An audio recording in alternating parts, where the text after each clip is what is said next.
Hi, I'm Matt. And I'm Dee Dee. We are the hilarious outcome of opposing brains sharing a mutual desire to share knowledge and positive thinking about hemp and cannabis. We are here to tear down the walls built by Big Pharma and other big companies that seek to keep the human race in fear and divided. We are here to shatter the myths about hemp and cannabis and change the stigma of this amazing plant. Welcome to Hemp and Happiness with the Hemp Queen And Emperor. Podcast. Join us as we venture into this misunderstood and the unknown.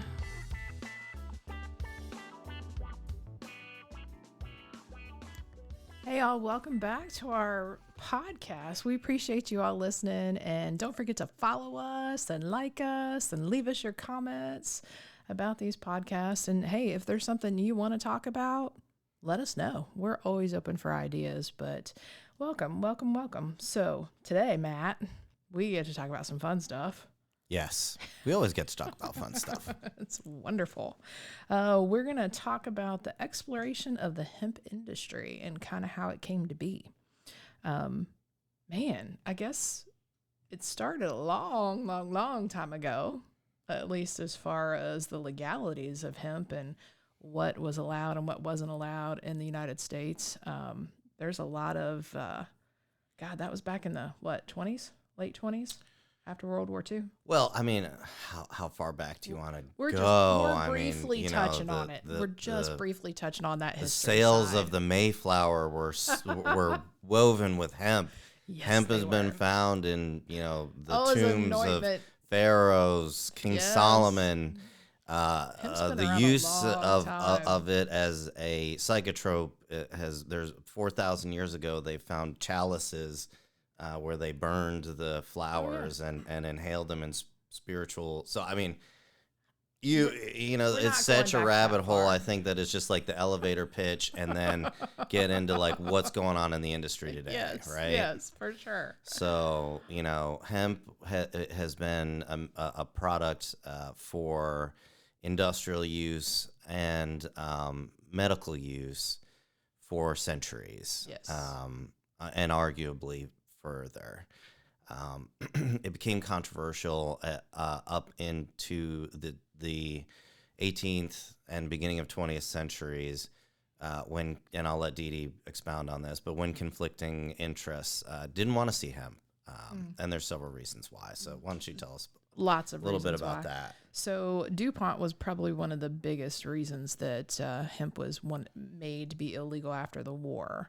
Because before, in World War II, they were using hemp for everything. They needed it. It was a great commodity. And then after that, maybe even in World War I, they kind of put the holds on it because DuPont wanted to make their synthetic products. And the timber industry certainly didn't like hemp because it grew quick and fast, and it could be used for all sorts of papers, things like that. Cotton industry didn't want it. They wanted to stick with their cotton. You can make hemp clothing.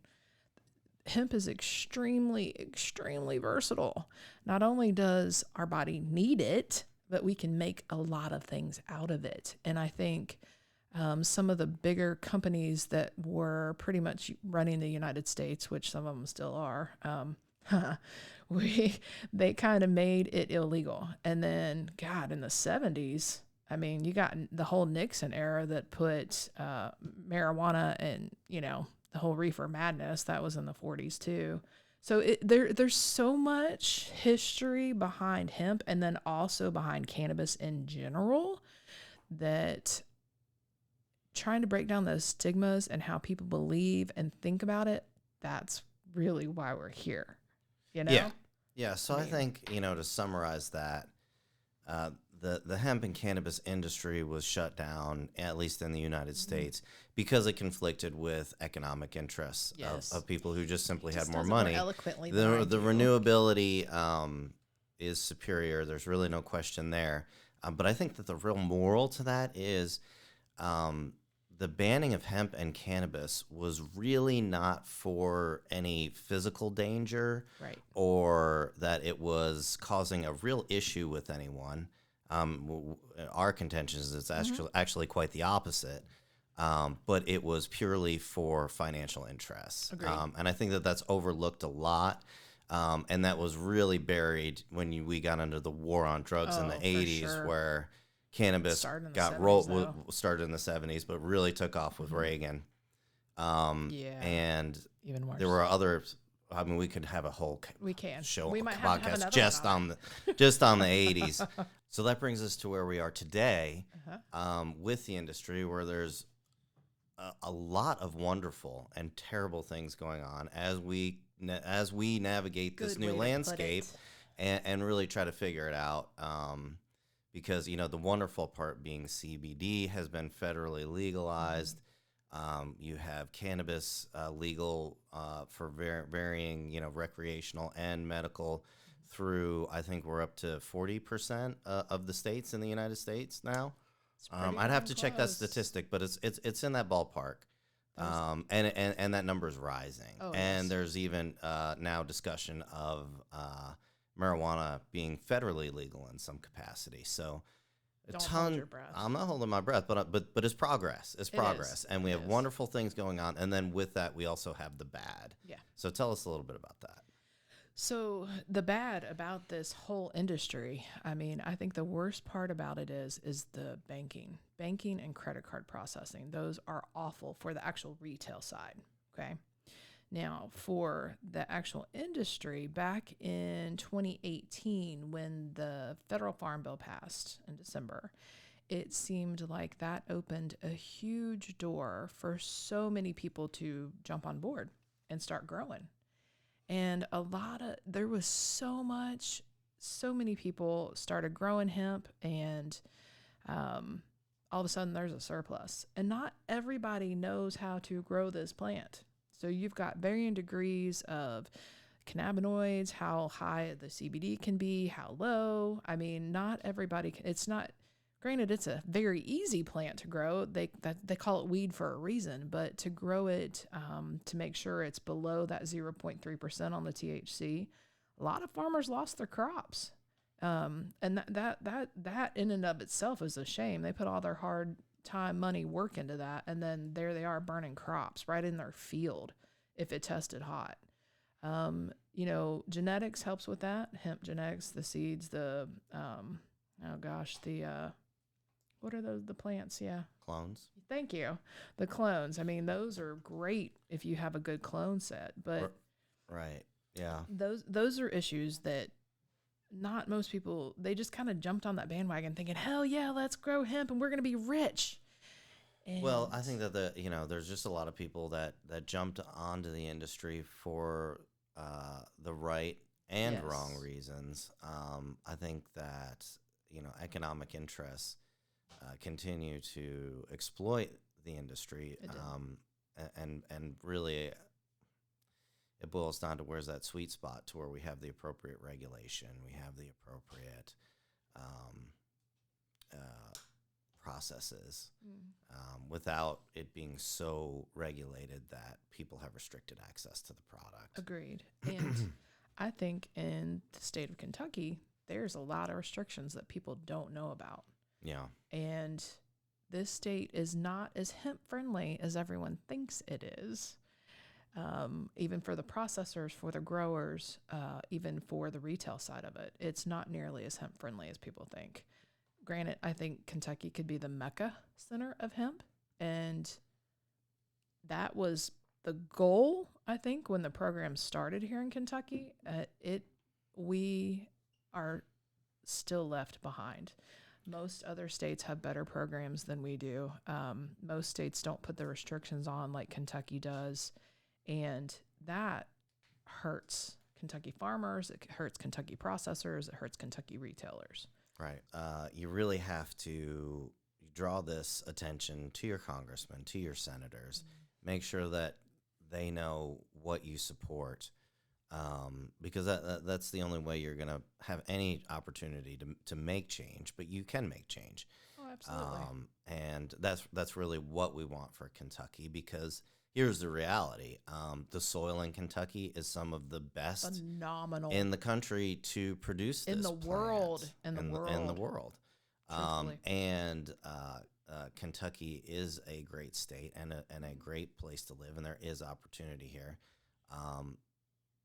and the only way you can't out money economic interests because they have the money. They have the money, they have the control. The only way you can do it is if the voice of the people becomes so loud and so powerful that it can't be ignored. So, the moral of the restrictions in Kentucky is you as an individual need to speak out, need to make a difference. Absolutely. If you don't agree with what's going on, because the more that people that speak out, and I think that this has been proven more in our society today than any time, good, bad, and indifferent. If the voice is loud enough, it will be heard. Yes, agreed. So, I completely agree with that. I mean, that's important. I think it's important that we all come together, whether you are pro-rec, whether you are pro-medical, whether you are pro-hemp only. I think we all need to come together and make our voices heard, especially in this state. I think that's super important. Yeah. So let's switch gears a little. All right.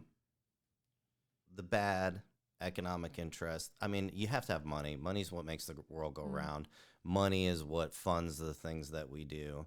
That's what caused the boom.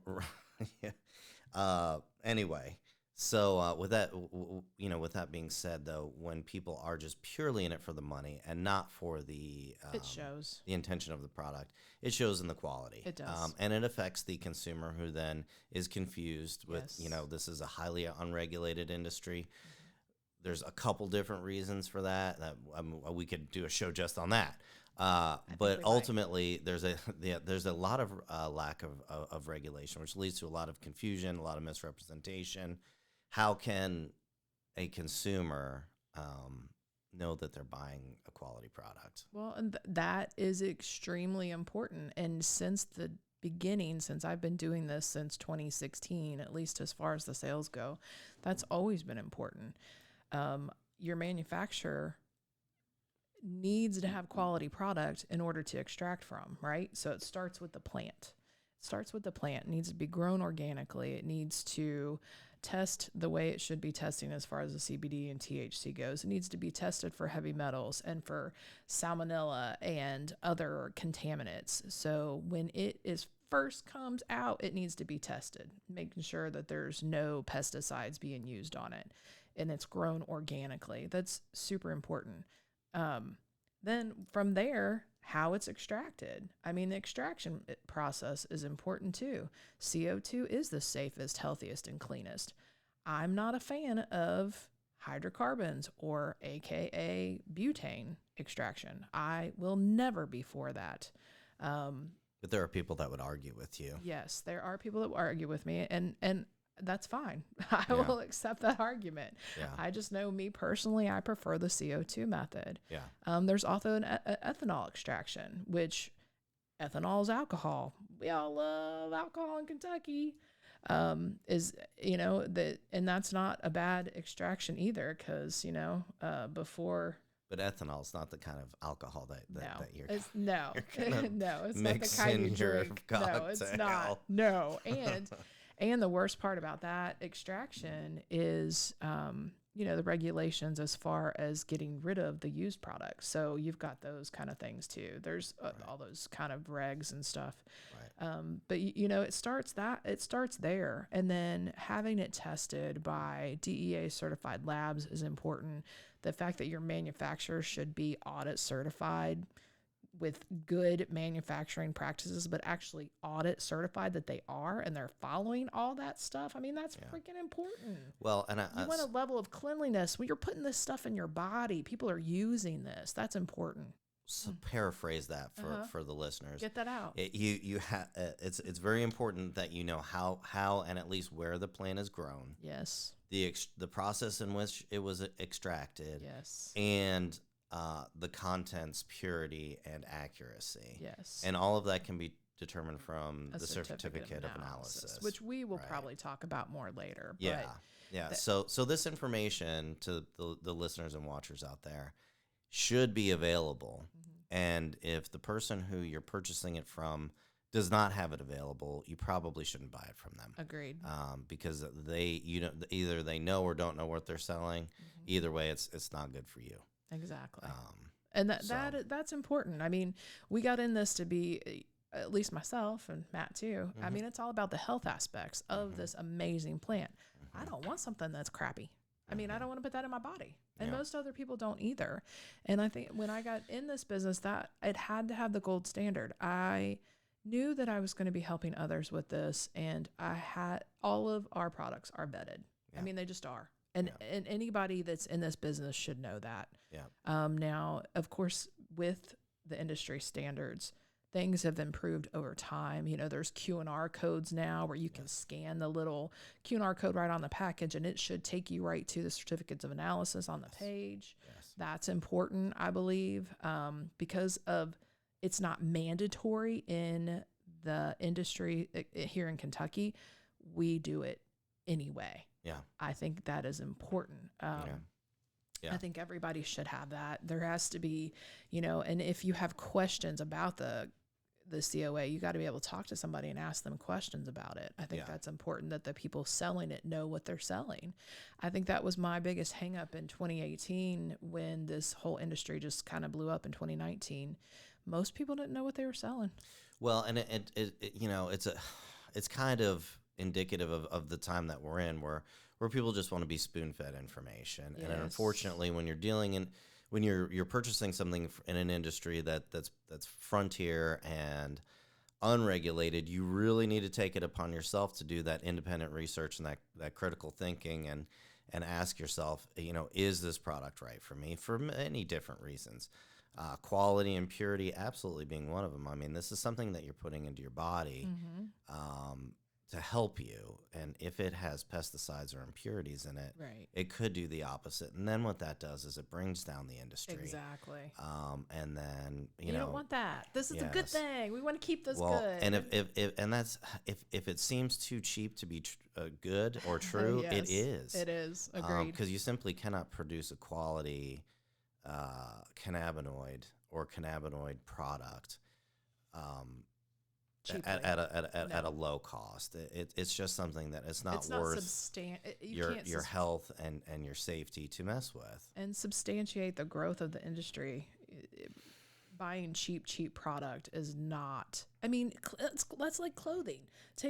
For the example for clothing. You buy cheap clothing, you're going to keep buying cheap clothing all the time. Yeah. If you buy something good that is solid quality, it's going to last you for a while. You really can't use price point as a marker of quality in the industry, because then you have the opposite. Some of these boutique shops now are outrageous, and I'm like, there's no way that you're not making a 400% margin on that product. I mean, it's just, and you know, this is the United States. You can charge whatever you want to charge. That's and true. If someone, you know, P.T. Barnum, there's a sucker born every minute. So if somebody's going to buy it at that price, by all means sell it. But don't just assume because you're buying expensive, you're buying quality.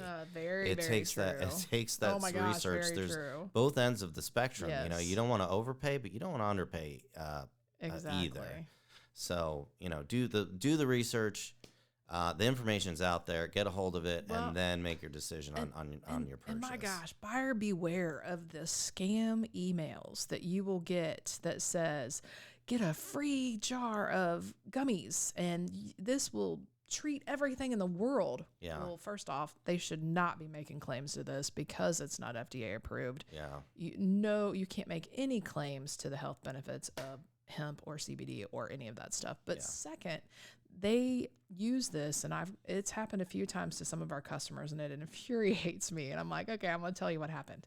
You signed up for an email to get your free bottle, and you put in all your credit card information. So every month they will keep charging you for that. And typically it is a low amount of milligrams, and you really probably aren't going to feel anything from that. Yeah. So they have not only overcharged you, they've given you your free bottle, which is great, of course, to try, but they didn't counsel you on how to use it. And then they keep charging you an astronomical rate later. Yeah. So you're stuck with it, and you can't turn it off. Yeah. There's no way to turn it off. Yeah. And some of these, you know, some people really get scammed by this, and that infuriates me. Now, granted, we've got subscriptions on ours, but you can turn it on and turn it off yourself, and we're not going to spam you to death about that. Well, Big difference. Big difference. There's a lot of marketing ploys out there. So there are. You just have to be careful. Mm-hmm. I mean, you really do. And you have to know the product that you're buying too. Mm-hmm. You know, does it have THC? That's so important because you may be in a job where they still have the archaic regulations around THC that could cost you your job. Yep. You could take a full spectrum CBD and fail a drug test. Yes. And there are some amazing THC free products out there. Mm-hmm. Broad spectrum. It's great. That yield wonderful results, in my opinion. And you just need to know what they are and know it's available, know to ask for it. Mm-hmm. And if you want something that's rich in THC, you need to ask for that. But you also need to understand the effects and any potential repercussions that come along with that. So, absolutely. You know, and it's ironic because it really brings you to the point where we are in an industry where people have to use critical thinking to make a conscious purchase. And we are in a time where critical thinking has all but been abandoned in our culture today. So, you know, this is kind of a wake-up call. You know, you gotta know what you're buying. Yeah, and that extends even beyond CBD. It does. I mean, I agree. know what you're putting in your body, because there is dangerous stuff out there that they'll put it on the bottle that it's dangerous, but they won't tell you. And then, you know, problems happen later. Yeah. So do the research. Think for yourself. Roundup in our cereal. We'll just leave it up there. Think for yourself. Do the research. Know what you're putting in your body is a healthy, safe product, and make educated decisions. That's super important. Yeah. You know, and I think I wanted to get back to that part too. I had mentioned it earlier about how hemp is grown organically and how important that is, right? Well, but does having that little organic sticker on the bottles truly matter? No, that's a marketing tactic. Exactly. And most people don't know that. They think that that little green sticker is, the tell-all. It's the best. It's the best. And that's simply not true. You can check the COA to make sure it's organic, organically grown. And I'm not knocking organic because I think organic products are great, especially vegetables. Absolutely on vegetables. I agree. Anyway, yeah. But for when it comes to the hemp and the CBD products, that little sticker is not going to give you the true answers to how good this product is. Yeah. And I think that's important. Yeah.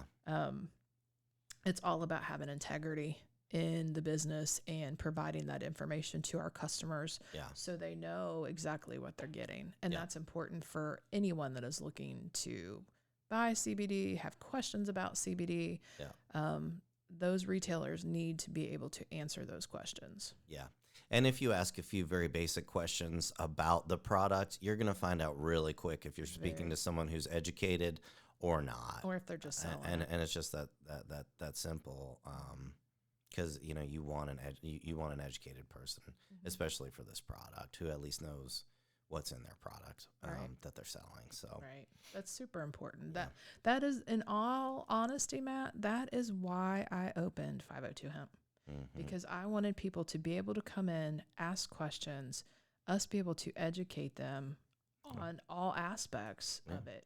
Absolutely. And that was so important to me. And I love how we have managed to keep that same concept, what I first started with when I opened my store, even today, even to today, even with new products on the market where we do, you know, I mean, the whole Delta 8 thing, that's new to us. That's new to pretty much everybody. I mean, it's about a year, but still, you know, that concept, we need to be able to educate people and provide a good, solid quality product. And that, I think that's just important.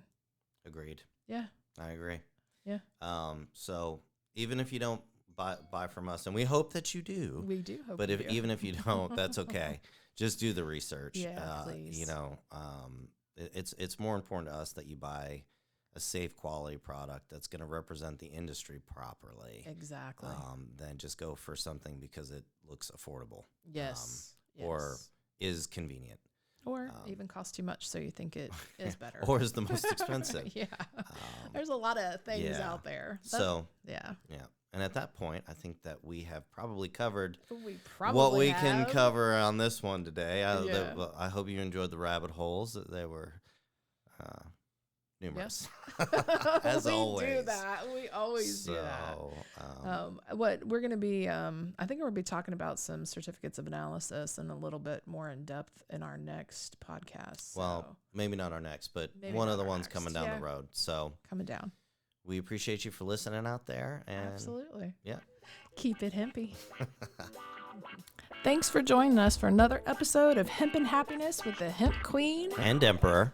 Keep your mind ever open and expanding. Like, subscribe, review, follow us, all the good stuff. And Keep it hempy out there.